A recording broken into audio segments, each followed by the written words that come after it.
Hello, this is Jcamera here, and today we're going to be taking a look at LEGO Star Wars Episode 6 Return of the Jedi, set number 7201, Final Duel Part 2, released in early 2002. This set was meant to be combined with another set at the same time, a Final Duel Part 1, which is a set I've actually already reviewed on this channel. So you can go check out that video if you want to. But here is the other half. I said I would get to it eventually, and here it is. So here are the instructions. I didn't have the instructions last time. I do have them, but I have no relevancy showing it right now. It has this very different border from the 1999, 2000, 2001 sets. 2002 had a different kind of packaging style. The really cool style doesn't show like the characters anymore, but I can live with that. Shows the minifigures first and then the build. Then at the back it, instead of alternate builds, because the set's so small, it shows other sets that came out at the time, including the other Final Duel set and other sets, all of them being from the early 2002 wave before the Attack of the Clones wave, and advertising the different websites from both LEGO and Star Wars. I should also mention that this build is only 10 pieces without minifigures, which is probably why there's no alternate build. Now we shall take a look at the minifigures. For the first time, I finally have a Jedi variant of Luke Skywalker in his typical attire.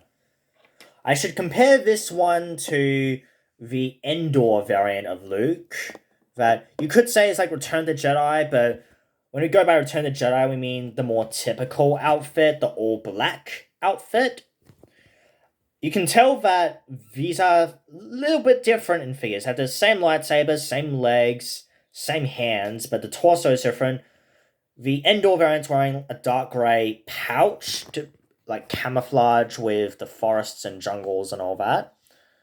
Same hair pieces. Their heads are actually different. Endor Luke uses the typical Luke Skywalker head, but Jedi Luke here is using a different headpiece. I think the Episode 1 version of Obi-Wan Kenobi uses that head, but I think it does fit Luke because he's now a full Jedi and he does change a bit more in personality in that film. And this looks close enough to him. It looks pretty good. In the Complete Saga game, he includes a cape. Some of the LEGO sets gave him a cape, but in the movie, he doesn't have the cape, so I think that's a good call. This is a figure that makes sense not to include it.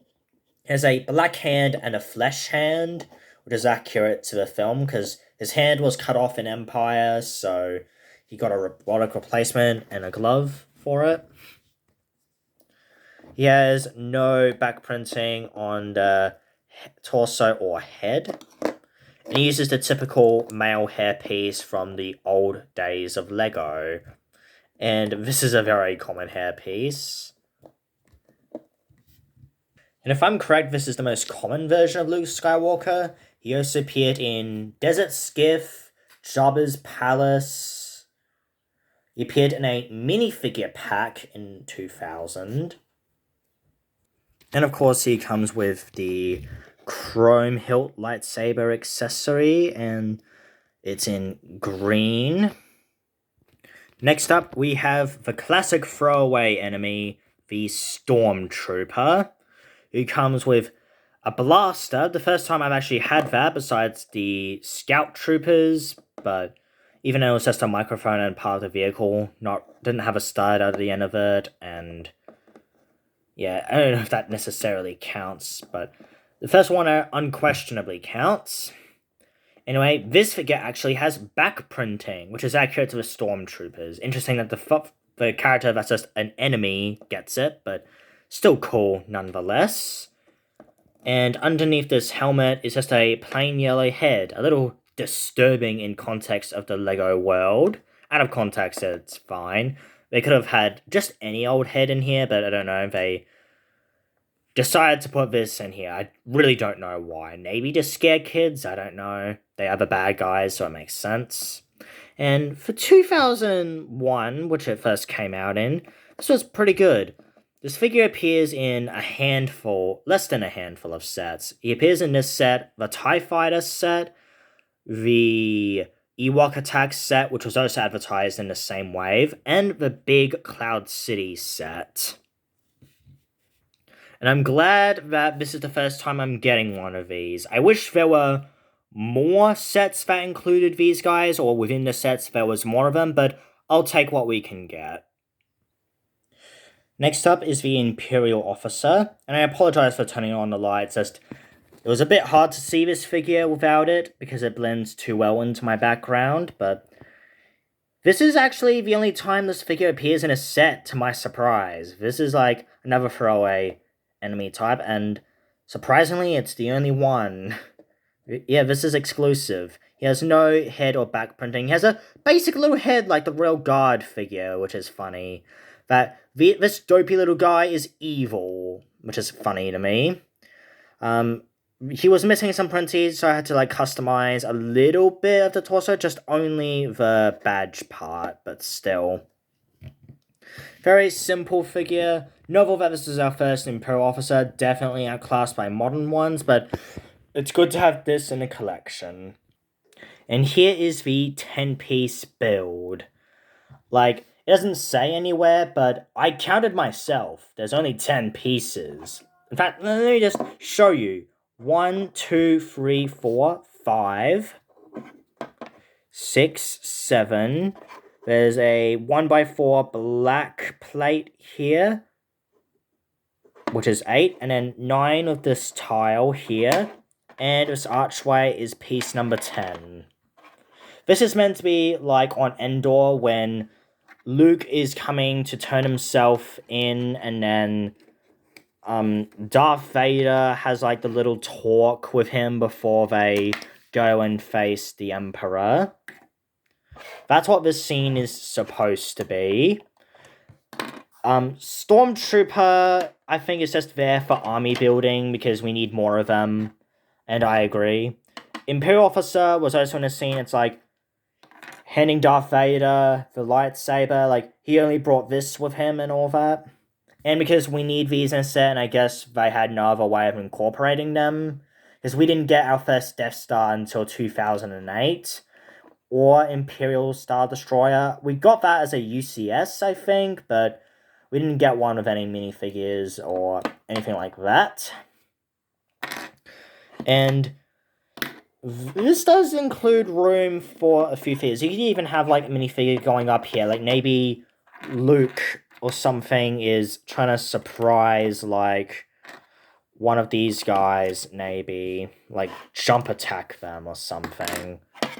I don't know if I'm the first person to have thought about that, but there you go. So let me just see who can fit in here.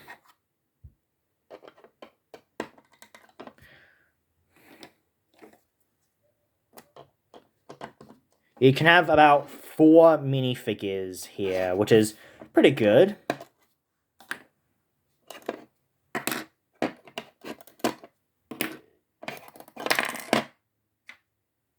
And as I said before, you can combine this with the little throne room upon the Death Star too.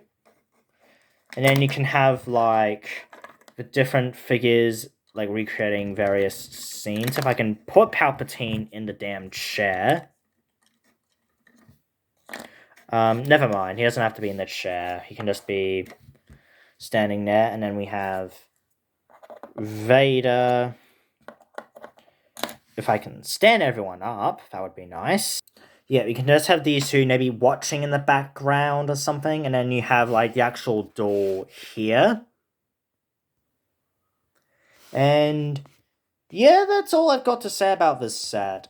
If you can find these at a good price, I'd recommend them. You're really mostly getting these for the minifigures, because it was the cheapest way to get Vader or Palpatine, and the only way to get the Imperial Officer. I think it's the easiest way to get Stormtrooper, besides we gotta grow armies, so of course Stormtrooper. Luke is probably the one loose end, because he appears in several sets. He appeared in Desert Skiff, and so on and so forth. But it's still cool to have 5 minifigures in a set that's like... with this combined, I don't even know if it hits the 30 pieces mark. And I'm trying to think if there's any other 2-parter sets or even 3-parters. There's the opening scene of Phantom Menace that's split into 2 sets, and then Jabba's Palace is split into 3 sets. I think most of these sets are relatively self-contained. Like, you could combine them, but it's not, like, required. Yeah, there's only 3 kind of, like, sets like that, and these 2 are, like, I'd combine them as one, and then the Jabba's Palace trilogy, and then the duology of the Phantom Menace opening. So there you have it. That concludes my review of Final Duel Part 2. I might do another video of these 2 parts, though that's very unlikely.